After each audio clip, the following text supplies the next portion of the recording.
Exercise 5.2 को start करने लगा हूँ।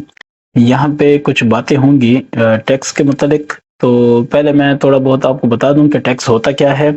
टैक्स जो है ये एक ऐसी अमाउंट है, ये आपसे गवर्नमेंट कुछ पैसा लेती है, जो गवर्नमेंट अपने मुख्तलिफ कामों पे खर्च करती है, यानी हुकूमत चलाने के लिए उस पैसे की ज़रूरत है, ठीक है? वो पैसा कहाँ पे जाता है, ठीक है? इसका ये पैसा जो आपसे कलेक्ट किया जाता है, ये जाता है मुख्तलिफ फैसिलिटीज़ के लिए, जैसे एजुकेशन है, सिक्योरिटी है, हेल्थ है, डिफेंस है, कम्युनिकेशन यानी ये जैसे आपके लिए मुख्तलिफ टावर्स वगैरह लगते हैं, ठीक है? ताकि उससे आप एक दूसरे के साथ बात कर सकें, मोबाइल टावर्स वगैरह।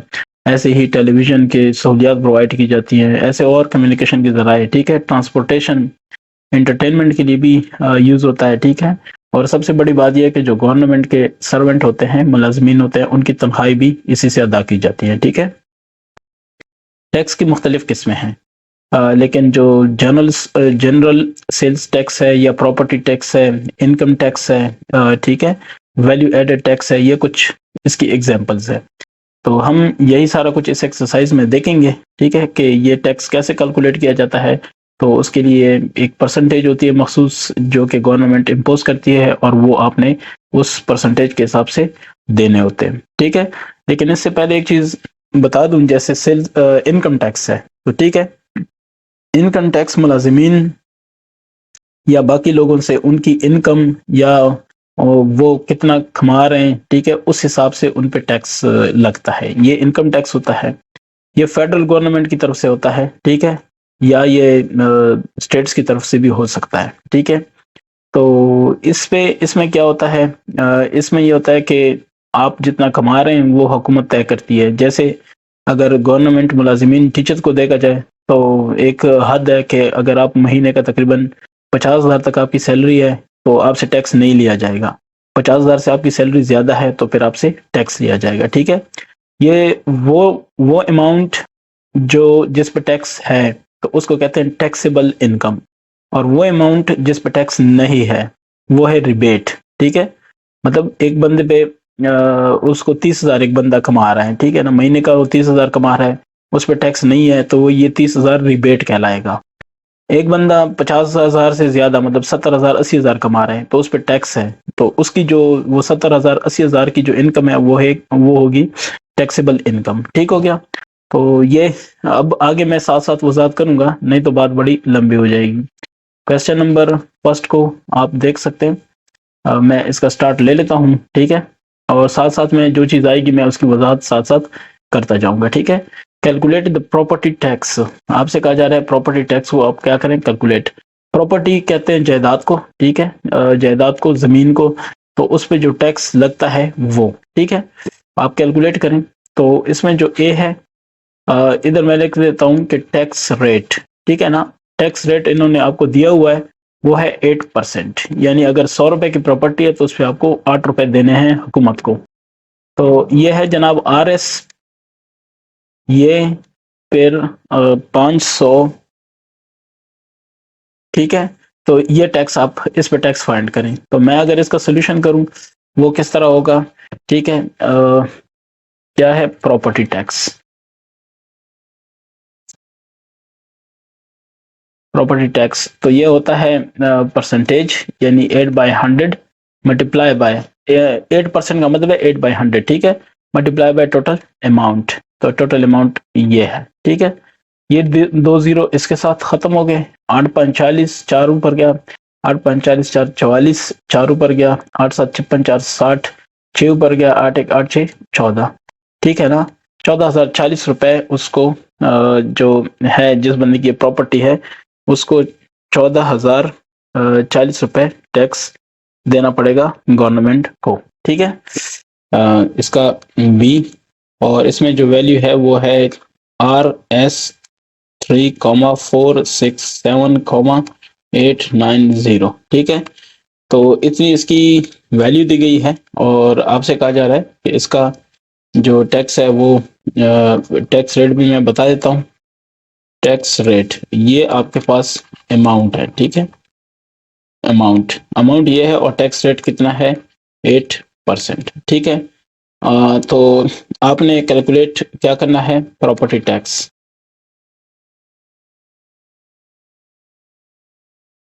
प्रॉपर्टी टैक्स आपके पास 8% के हिसाब से है, सो 8/100 मल्टीप्लाई बाय 3467890, ठीक है। तो इसको सिंपली मैं डिवाइड कर देता हूँ, तो उससे मुझे आइडिया हो जाएगा कि क्या उसका जवाब है। 8 ज़रब 3467890, जितना भी हुआ उसके डिवाइड कितना है, 100 है।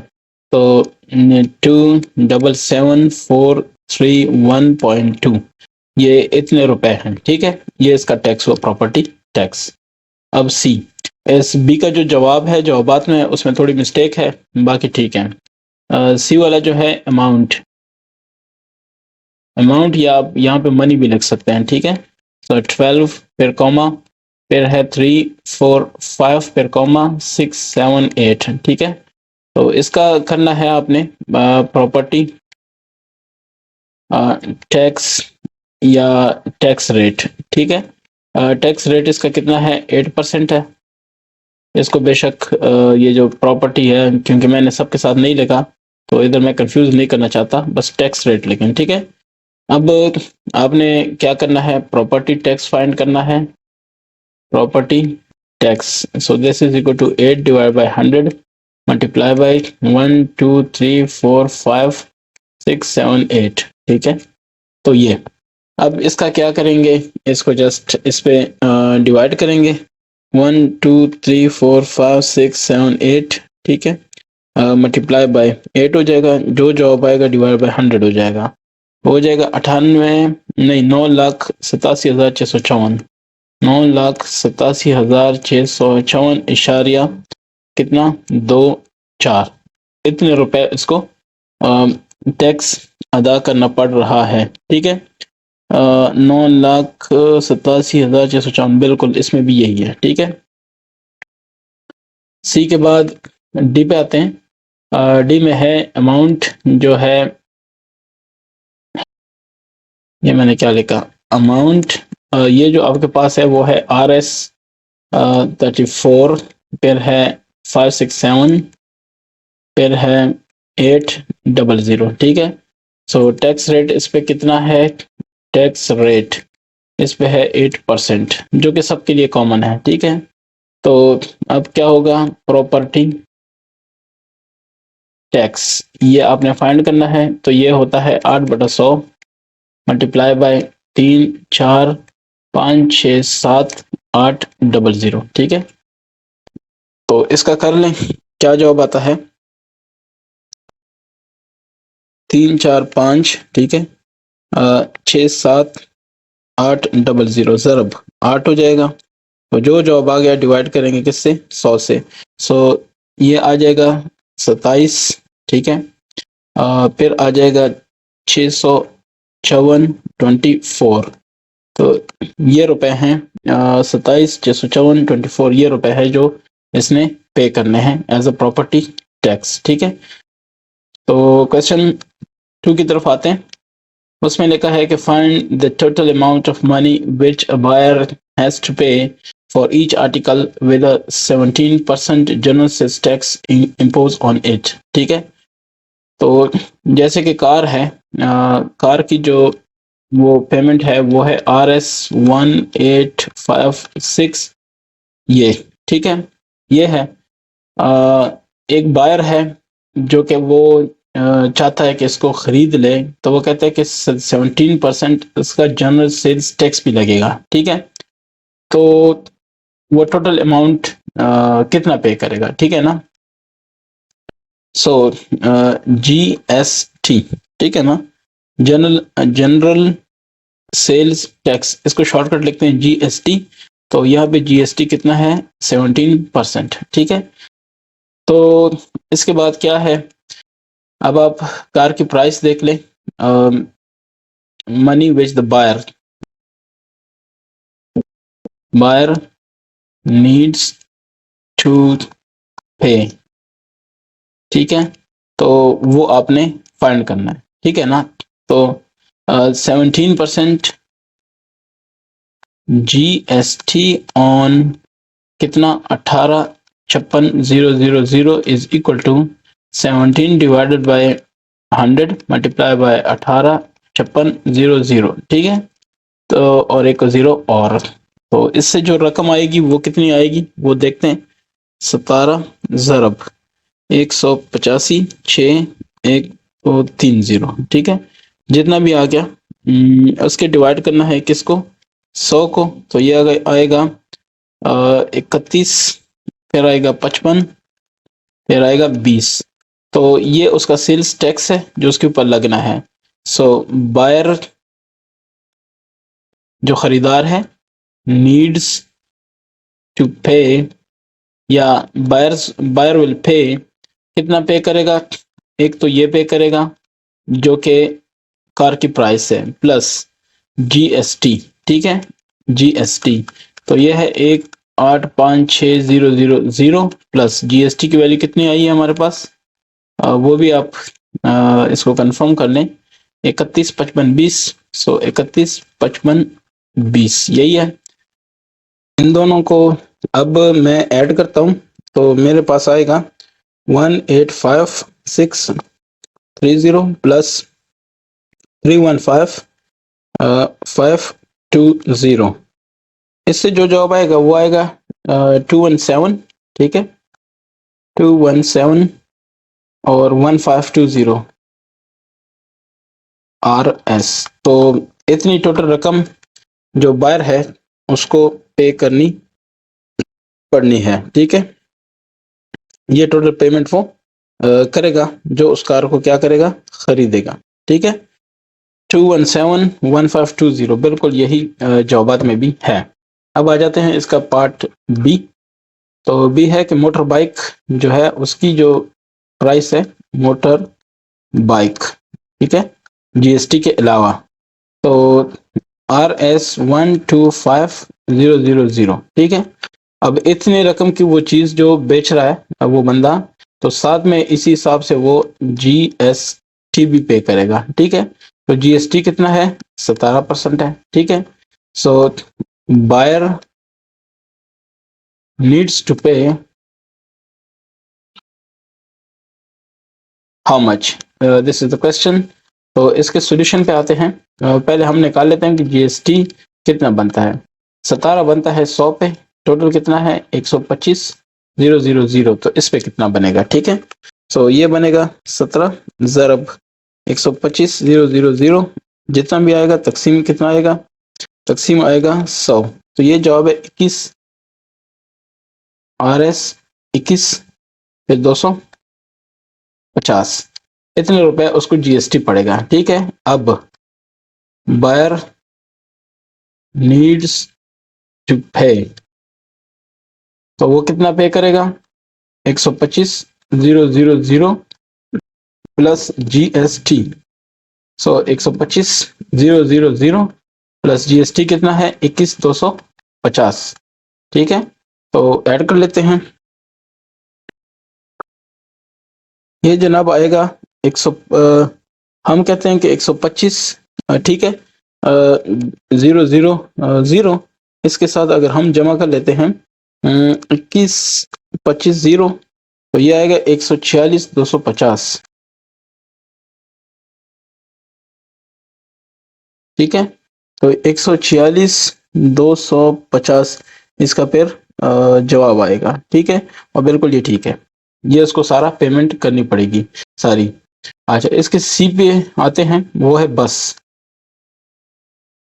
तो उसकी जो प्राइस है वो है RS 7500 फिर 000। ठीक है, और जीएसटी उस पर कितना है, 17%, ये तो हर एक पे। ठीक है, सो अब मैं क्या लिखूंगा कि जीएसटी कितना है, 17 डिवाइड बाय 100, तो मल्टीप्लाई बाय टोटल कितनी रकम है कि जिस पे हमने निकालनी है, इस पे वो कितनी पे करेगा। ठीक है, तो ये देखें 2 जीरो इधर से कैंसिल हो गए, तो हम ये कहेंगे कि 17 मल्टीप्लाई करते हैं 75,000 के साथ, तो ये आएगा 1,27,5। ठीक है, फिर 30, इतने रुपीस का वो जीएसटी पे करेगा।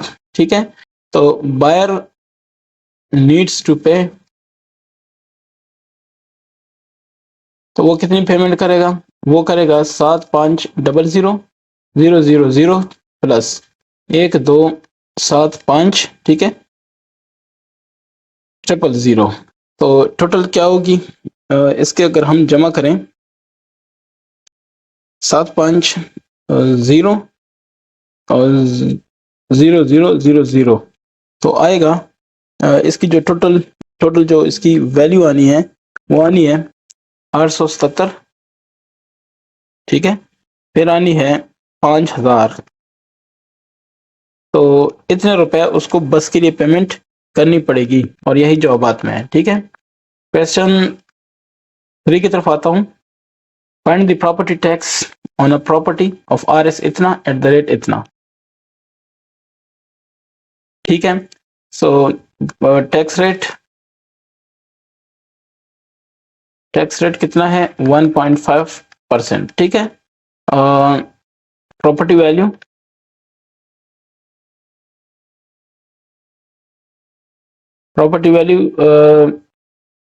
कितनी है? 650,000, ठीक है। RS इतने रुपए की प्रॉपर्टी है, उस पर ये टैक्स लग रहा है, तो वो कहते हैं कि टैक्स बताओ। सो प्रॉपर्टी टैक्स कितना होगा? 1.5 है ना, डिवाइड बाय क्या होगा? 100, मल्टीप्लाई बाय टोटल रकम कितनी है? ये 000। ये देखें 2 जीरो इसके साथ उड़ गए, ठीक है, खत्म। अब 1.5 को कर देते हैं मल्टीप्लाई 6.50 और 0 के साथ, ठीक है। ये हो जाएगा 9750। तो ये जो रकम है वो सालाना प्रॉपर्टी टैक्स की सूरत में अदा करेगा, ठीक है।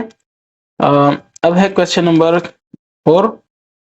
An owner of a factory का मालिक है, paid the property tax of इतना उसने टैक्स पे किया, एट द रेट इतना, रेट उसका उतना था, ठीक है। Find the worth of the property, तो प्रॉपर्टी की प्राइस बताओ, ठीक है।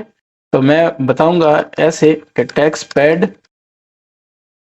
उसने कितना पे किया? उसने पे किया RS 40,500, ठीक है। तो इतने पैसे उसने पे किए, और टैक्स रेट कितना था? 9%, ठीक है ना। तो अब यह है कि यानी वो 9 रुपए टैक्स पे करेगा 100 पे, ठीक है ना। तो इस पे कितना पे करेगा? यानी ये हम इस तरह बनाएंगे कि 9 रुपए वो पे कर रहा है किस पे? 100 पे, ठीक है, टैक्स। तो अगर ये टैक्स वो पे करेगा 40,500, तो वो कितने पे करेगा? तो ये क्रॉस मल्टीप्लिकेशन होगी, ठीक है। इसका वो सिर्फ ये उल्टा होता है, ठीक है। मैं इसको बता देता हूँ। इसका सोल्यूशन अगर करते हैं तो सोल्यूशन क्या है? पेड द प्रॉपर्टी टैक्स, आपसे क्या? वर्थ ऑफ द प्रॉपर्टी, ठीक है, वर्थ ऑफ प्रॉपर्टी, ठीक है। तो वो ये 9% है ना, ये उल्टा हो जाएगा, ठीक है ना। यानी आप इसको इस तरह बनाएंगे, वर्थ ऑफ प्रॉपर्टी ना मालूम है, ठीक है। मैं उस पर अभी आता हूँ, ठीक है। तो ये मैं इस तरह बोलता हूँ कि टैक्स, ठीक है, और अमाउंट, ठीक है ना। तो टैक्स कितना है? 9 है, अमाउंट कितना है? 100 है। अब टैक्स कितना होगा? 40,500, तो अमाउंट कितना है? ये आएगा ऐसे क्रॉस मल्टीप्लिकेशन। यानी मैं ये लिखूंगा कि 9 मल्टीप्लाई बाय, इसको बेशक x कह दो, x this is equal to 100 multiply by 4500, ठीक है। ये समझ आ गई है? तो 9 इधर भी बाय 9, ये कैंसिल हो गया क्योंकि सिर्फ हमें x चाहिए। तो ये हो जाएगा 100 मल्टीप्लाई बाय 4500 डिवाइडेड बाय क्या? ये, ठीक है। अब आपने क्या करना है? अब इसको मल्टीप्लाई करना है, सिंपल सी बात है। बाकी जो जवाब आएगा वही आपका जवाब है। यानी उसका प्रोसेस उल्टा है, तो आपने भी 9/100 की जगह 100/9 कर देना है, बस सिंपल ये याद रखें, इसको भी उल्टा करना है, ठीक है। मल्टीप्लाई बाय 40,500 ठीक है, जो भी आएगा उसका डिवाइड 9 करेंगे तो ये आएगा 4,50,000, ठीक है, ये रुपए। ये उसका टोटल जो उसकी अमाउंट है वो ये है 4,50,000, ठीक है, वर्थ ऑफ द प्रॉपर्टी, ठीक है, वर्थ ऑफ प्रॉपर्टी। चलिए मैं लिख देता हूँ,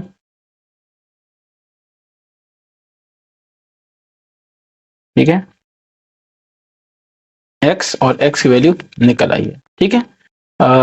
मैं इधर इधर भी लिख लेता हूँ कि ये एक्स है, ठीक है। तो इसके बाद है आपके पास क्वेश्चन नंबर 5, ठीक है। क्वेश्चन नंबर 5 क्या कह रहा है? क्वेश्चन नंबर 5 आपको ये बता रहा है कि a house has a value of इतनी,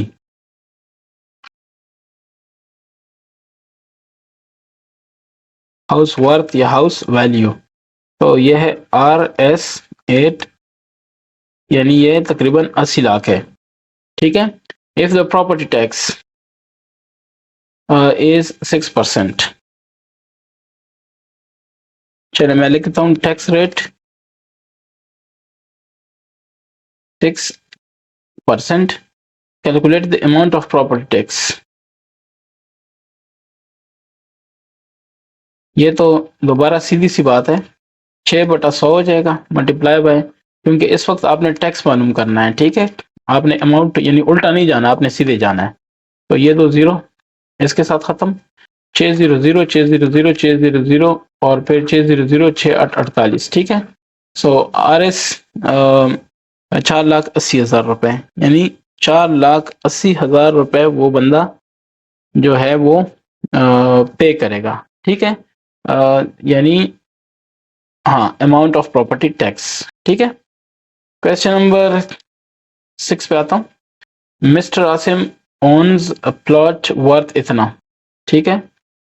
सो प्लॉट वर्थ वो दिया गया है RS6700 400, इतने रुपए। What is the amount of property tax? अच्छा, टैक्स रेट भी दिया हुआ है,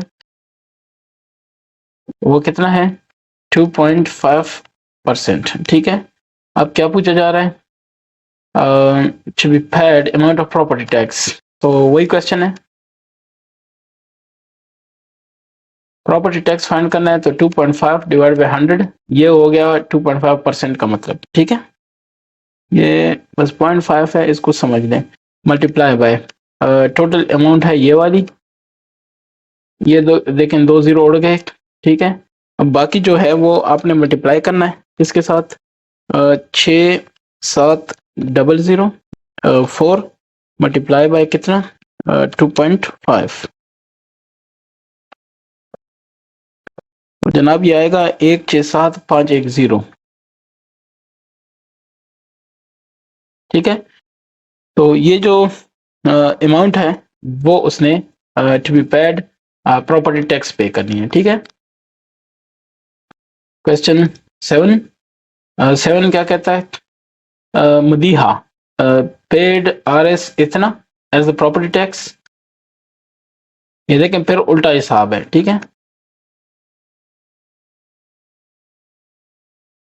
RS कितना? 7,800, ठीक है ना। अब मदीहा ने क्या किया? पे किया। ये पहली बात हो गई, ठीक है। अब दूसरा उस पे आएंगे कि हाँ, प्रॉपर्टी टैक्स। अब of our house at the rate, tax rate भी बताएंगे, टैक्स रेट कितना है? वो है 3%, ठीक है। Find the worth of the property, ये देखें वो पहले वाले से उल्टा है, पहले वाले में वर्थ दिया था, यहाँ पे वर्थ आपने फाइंड करना है, ठीक है। सो आप एक्स कह दें, ठीक हो गया ना इस चीज की। उम्मीद है कि इस चीज की आपको समझ आ गई है, ठीक है। तो अब हम इसका करते हैं, क्या है, वही वाला हिसाब है, ठीक है। देखने मैं बता देता हूँ, अगर मैं यहाँ पे लिखूं कि टैक्स और इधर लिखूं अमाउंट, ठीक है। तो टैक्स कितना है? 3 और कितने पे? 100 पे, और अगर टैक्स इसने पे किया है 7800, तो अब अमाउंट कितनी होगी, x होगी। ये क्रॉस मल्टीप्लिकेशन है, ठीक है। बस इसको अगर आपने समझ लिया तो कोई इश्यू नहीं है, ठीक है। अब आप ये कहेंगे कि 3 multiply by x this is equal to 7800 multiply by 100, ठीक है। अगर आप इसको शॉर्टकट करना चाहते हैं तो फिर आप ऐसे करेंगे, 100 बाय 3 करेंगे। आम हालत में क्या होता था, 3% 3 बाय 100, चूंकि यहाँ पे उल्टा जा रहा है तो उल्टा यही हो, ठीक है। ये अच्छा डिवाइड ये हो गया। दोनों तरफ आपने किससे डिवाइड करना है, 3 से। क्यों, क्योंकि आपको 3 नहीं चाहिए, आपको सिर्फ x चाहिए, तो ये 3 हो गया, ठीक है। x आपके पास आ जाएगा 7800 मल्टीप्लाई बाय 100 डिवाइड बाय क्या, 3, ठीक है। तो 7800 मल्टीप्लाई बाय 100 क्या आएगा, डिवाइड बाय 3, सो 2,60,000, ठीक है। 1 2 3 4, हाँ 4 जीरो है, तो 2,60,000 रुपए इसकी अमाउंट है, द प्रॉपर्टी वर्थ है, सही है। वर्थ ऑफ प्रॉपर्टी, ठीक है। तो ये हो जाएगा। अब हम आ जाते हैं इसके नेक्स्ट की तरफ, 8 की तरफ। वो क्या कहता है, find the cost of an item if the buyer paid इतना GST at the rate of इतना, ठीक है।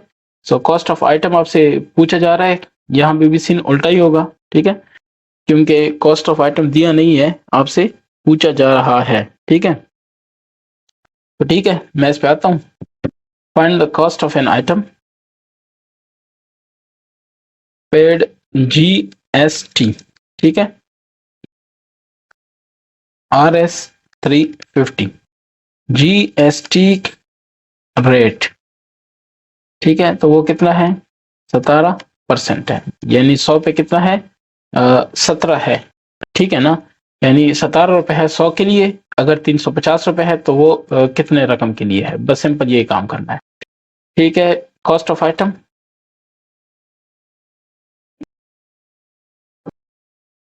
Is equal to x is equal to ना मालूम, ठीक है ना। बस ये, अब आपने ये कहना है कि टैक्स, जीएसटी टैक्स, और इधर लिखना है अमाउंट, ठीक है, अमाउंट। तो आपने क्या कहना है कि 17% है, 17 है 100 पे, ठीक है। और अगर ये 350 पे करता है तो कितने पे, x पे, ठीक है। x यानी ना मालूम है, क्रॉस मल्टीप्लिकेशन। तो आप लिखेंगे कि 17 ज़रब x बराबर है 350 ज़रब 100। ये आसान सा एक तरीका बता रहा हूँ, नहीं तो इसके और भी तरीके हैं, ऐसा मसला नहीं है, ठीक है। Divide by 17 divide by 17, answer x हो जाएगा, ठीक है। सो 350 ज़रब 100 डिवाइड बाय कितना, 17। तो 350 ज़रब 100 तकसीम 17, ये हो जाएगा 2058.82, ठीक है। इतने रुपए उसकी वर्थ है, मतलब वो क्या है, कॉस्ट ऑफ द आइटम, ठीक है ना, जिसपे उसने ये टैक्स पे किया था। यस, 2058.82, 82 है, तो ये 82 है, और ये है क्या चीज, कॉस्ट ऑफ आइटम। तो इधर आप लिखें कॉस्ट ऑफ आइटम, यानी इधर लिख सकते हैं कि हेंस या सो या देयरफॉर कॉस्ट ऑफ आइटम, ठीक है। क्वेश्चन 9 पे आता हूँ। उसमें क्या है कि Raza purchased an item for RS इतना, आइटम प्राइस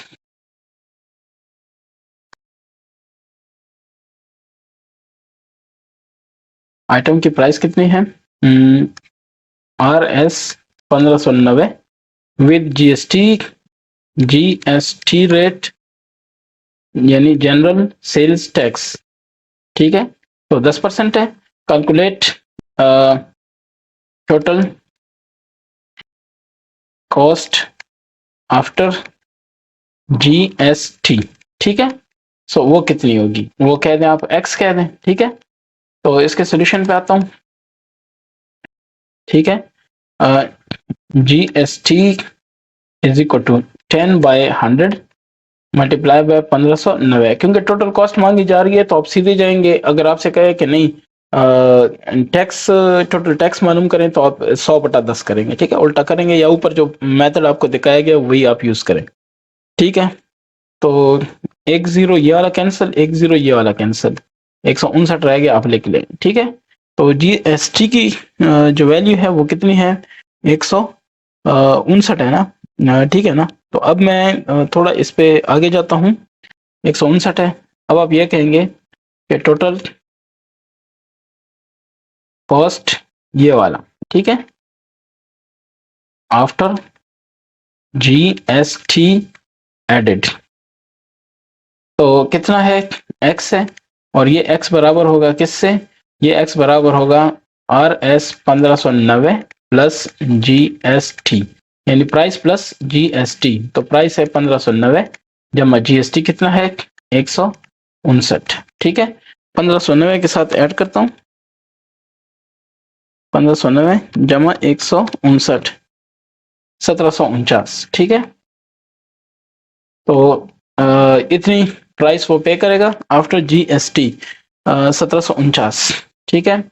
अगला क्वेश्चन शुरू करने से पहले मैं थोड़ी बात करूंगा वैट के बारे में, VAT, इसके बारे में मैं बात करूंगा कि ये क्या चीज होती है और इसको हम कैसे कैलकुलेट करते हैं, ठीक है।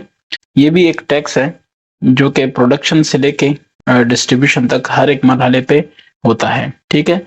और ये कैसे इसको कैलकुलेट किया जाता है, ये इसका सिंपल एक फार्मूला मैं आपको बता देता हूँ, VAT, ठीक है।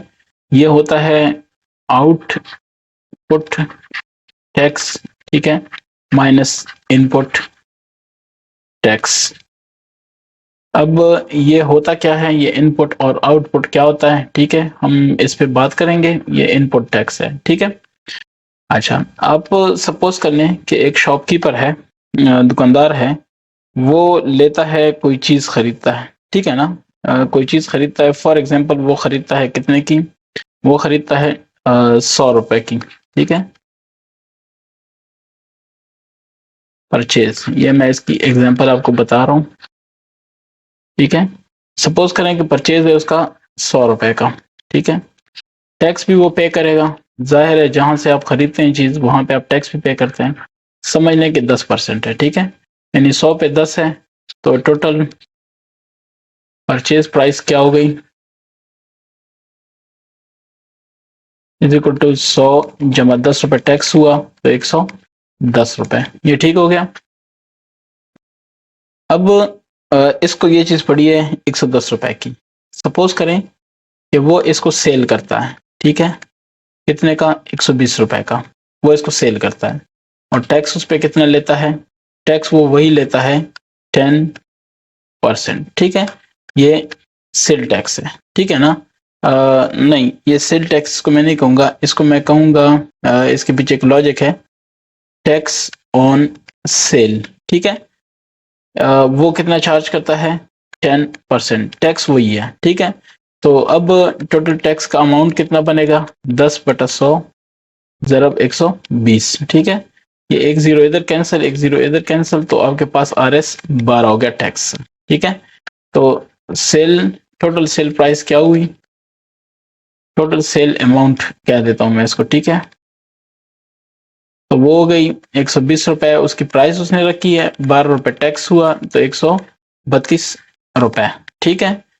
अब इसमें आप ये कहते हैं, इसको जरा इस पे गौर कर लें आप, जो चीज उसको 110 की पड़ी थी उसको 22 रुपए उसका मुनाफा हुआ, ठीक है। लेकिन अब ये क्वेश्चन ये है कि इसमें वो टैक्स भी तो पे करेगा कि नहीं करेगा, तो इसमें देख ले, बेसिकली जो उसका टैक्स है वो देख ले, 12 टैक्स का जो है वैट मैं कह दूंगा, ठीक है, वो बराबर होता है आउटपुट माइनस इनपुट, ठीक है। तो यानी जो उसने उसको आउटपुट यानी बेचते वक्त उसको जो टैक्स मिला वो कितना है, 12, माइनस इनपुट में जो उसने अदा किया वो कितना है, 10। तो इसका मतलब है कि कितने परसेंट टैक्स उसको देना पड़ा, 2% इसको टैक्स देना पड़ा। वेट यानी जस्ट 2, वेट इसको 2 पड़ा, ठीक है ना। तो ये इसका तरीकेकार होता है, कैसे आप कैलकुलेट करते हैं। चले मैं जरा इसको एग्जाम्पल से मजीद वाजे कर देता हूँ, क्वेश्चन 10 से, क्वेश्चन 10, 11 वगैरह इसे सॉल्व करते हैं। क्वेश्चन 10 को देखें। Ali purchases a motorcycle in Rs इतना, so purchase price of motorcycle, ठीक है, तो वो कितनी है, आर एस 52,900, ठीक है। अब ये है कि he paid the 5% tax, tax paid, ठीक है, उसने कितना पे किया, 5%। तो ये जो 5% है बेसिकली हमें अब ये देखना है कि ये कितना बनता है। तो 5/100 ज़रब कितना, 52,900, ठीक है। तो ये दो जीरो के साथ कैंसिल, बाकी 5 को हमने अब मल्टीप्लाई करना है 529 के साथ, ठीक है। 529 ज़रब 5, ये बन जाता है 2,645, यानी खरीदते हुए इसने ये टैक्स पे किया, तो ये इनपुट टैक्स हुआ। कौन सा हुआ, इसको कहेंगे इनपुट टैक्स, ठीक है। अब हम आते हैं नेक्स्ट स्टेटमेंट की तरफ। ही पेड इतना, Ali sold that motor cycle, sale price of motorcycle, ठीक है। तो मोटरसाइकिल कितने में उसने पे सेल की है, यह है आर एस 53,500, ठीक है, इस इतने में उसने सेल की है, ठीक है। तो टैक्स भी तो इसने चार्ज किया है ना, टैक्स टैक्स चार्ज्ड, ठीक है। चार्ज कितना, 7%, उसने इस सेल प्राइस पे इसने इतना टैक्स लगाया, ठीक है। तो जो टैक्स का अमाउंट है वो कितना है, अब ये देखें ये आउट जा रहा है, वो इसको सेल कर रहा है। इनपुट तब था जब वो खरीद रहा था, अब वो दे रहा है किसी को, तो ये आउट जा रहा है, आउटपुट टैक्स इसको मैं कह सकता हूँ, ठीक है। तो ये हो जाएगा 7/100 ज़रब 53,500, ये 2 जीरो इधर कैंसिल, 7,535, ठीक है, 3,745, क्लियर हो गया।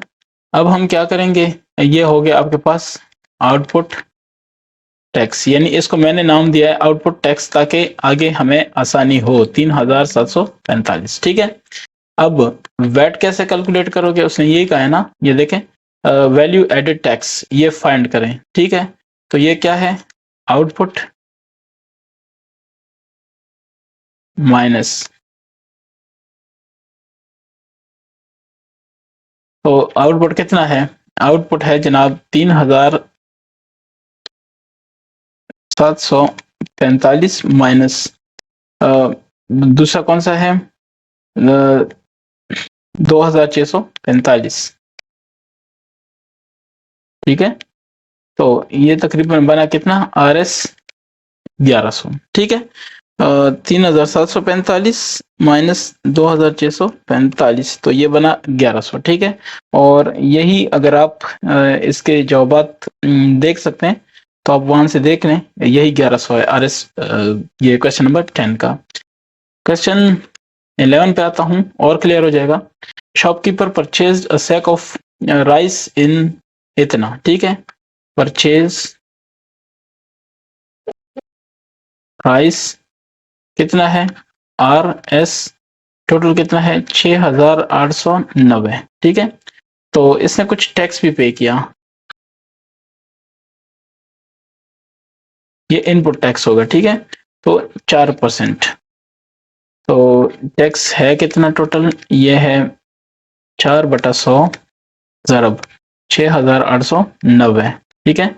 बस इसको सॉल्व कर लेते हैं, 4 ज़रब 6,890 जितना भी हुआ तकसीम 100, तो 275.6, आर एस 275.6, ठीक है। ये उसने टैक्स पे किया, तो इसको मैं कह सकता हूं कि इनपुट टैक्स ये हुआ हमारे पास, ठीक है। अब now shopkeeper sold that sack of rice in, ठीक है, सेल प्राइस इसकी कितनी है, आर एस 7,900, ठीक है। एंड चार्ज टैक्स कितना है,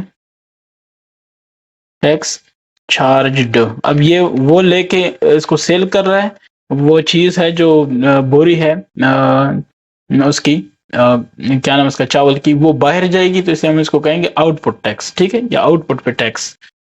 तो ये कितना आएगा, 6, टैक्स चार्ज है 6%, ठीक है। तो इस टैक्स का जो अमाउंट बनेगा वो बनेगा 6/100 मल्टीप्लाई बाय 7,900, ठीक है। तो ये 2 जीरो इस 2 जीरो के साथ कैंसिल, 6 9, चलिए मैं इसको देता हूँ ज़रूर, डायरेक्ट ज़रूर 6, तो ये हो जाएगा 474, ठीक है। ये हो गया। और इसको मैं कह सकता हूँ कि आउटपुट, ठीक है, टैक्स, ये हो गया। अब मेरे पास वैट क्या होगा, मुझे और कुछ नहीं चाहिए, ठीक है, मुझे वैट चाहिए। क्या कह रहा है कि find the value added tax on it, तो वो होगा output tax minus input tax. तो 474 माइनस कितना है, वो है 275.6, ठीक है। 474 माइनस 275.6, 198.4, बिल्कुल यही जवाब है इसका, ठीक है। अब आते हैं क्वेश्चन नंबर 12 पे। तो ये क्या कह रहा है, Umar works in a factory on commission, Umar काम कर रहा है कमीशन पे। अच्छा, कमीशन क्या होता है, कमीशन वो अमाउंट होती है जो आपको किसी बदले चीज के कोई काम करते हैं, कोई चीज सेल करते हैं, उसके बदले आपको मिलती है वो रकम, ठीक है। फॉर एग्जांपल एक बकरा आप खरीदते हैं, आपको मिल जाता है फॉर एग्जांपल 20,000 का। एक बंदा आपसे कहता है कि मुझे अगर 5% कमीशन दोगे तो मैं इसको सेल कर दूंगा। वो उसको महंगा सेल कर देता है, तो आप वो जितना मुनाफा हो जाता है उसमें से उसको अपना हिस्सा दे देते हैं, तो वो उसका कमीशन हुआ, ठीक है। चलिए मैं बता देता हूँ। Umar works in a factory on commission, he got 2.2% commission. तो ये हो गया कमीशन रेट, ठीक है। ये हो गया, ये परसेंट में होता है 2.2%, डन। अच्छा, ऑन ईच आइटम सेल। अब आगे है if he sold an item, ठीक है, करता है सेल ऑफ RS इतना, आइटम सेल प्राइस, ठीक है। तो वो कितना है, वो है RS 78,600, ठीक है। Commission he got, so commission की बात करेंगे, किसका कमीशन, उमर्स कमीशन, ठीक है। वो होगा 2.2% है, 100 में से 2.2 रुपए मिलेंगे, और टोटल अमाउंट कितनी है, 78,600। तो इसमें कितना मिलेगा, ज़रब दे दें, कैंसिल, ये 2 जीरो कैंसिल, ठीक है। 786 को ज़रब दूंगा, 786 ज़रब 2.2, तो ये हो जाएगा 1729 इशारिया कितना, 2। तो ये है RS 1729.2, ये उसको कमीशन मिलेगा। जॉब यही है, ठीक है। क्वेश्चन 13 क्या कहता है, कमाल works in a laptop shop, he got commission. तो कमाल काम करता है लैपटॉप के दुकान में, ठीक है। तो उसका जो कमीशन रेट है, अच्छा, लैपटॉप की शॉप में क्या होता है, ठीक है, उसमें ये होता है कि लैपटॉप पड़े होते हैं, वहां पे लड़के काम कर रहे होते हैं, ठीक है, या मतलब कोई भी काम कर रहे होते हैं। तो वो लोग दुकानदार उनसे फॉर एग्जांपल ये कह देता है कि अगर आपने इसको बेचा तो 100 रुपए अगर मुझे फायदा होगा ना, तो 3.2 आपको मिल जाएंगे, ठीक है। ऐसे ही अगर 200 रुपए फायदा होता है तो वो बन जाता है 6.4, 300 होता है तो आगे इसी तरह से 9.6 इस तरह आगे बढ़ता जाएगा, ठीक है। अच्छा, अब वो क्या कह रहा है कि if he sold 6 laptops costing a total amount, laptops sell 6 laptops sale price, ठीक है, या अमाउंट वो कितनी है, RS 47 और 1,000, यानी 4,71,000 रुपए, ठीक है। तो how much amount he got as commission, तो आप कहेंगे कि जो है कौन है, कमाल। सो कमाल्स एपोस्ट्रोफी एस है, ठीक है। कमाल्स कमीशन, कमाल की जो कमीशन है वो कितनी होगी? वो होगी 3.2% डिवाइड बाय 100 मल्टीप्लाई बाय 47 और 1000। डन हो गया। बस इसको खत्म करें, ये 2 जीरो, बाकी मल्टीप्लाई करें। 47 10 हो गया, 47 10 ज़रब 3.2, ये आ गया जनाब 15,072 रुपए। ठीक है। सो RS 15072, इतने रुपए उसको क्या मिला? कमीशन मिला। ठीक है। तो उसने अपना कमीशन ले लिया और मेरा ये एक्सरसाइज क्या हो गया? कंप्लीट हो गया। अगर किसी का कोई क्वेश्चन है तो आप पूछ सकते हैं। बाकी ये है कि इसको शेयर करें। नेक्स्ट जो एक्सरसाइज आएगा वो आएगा 5.3। Thank you.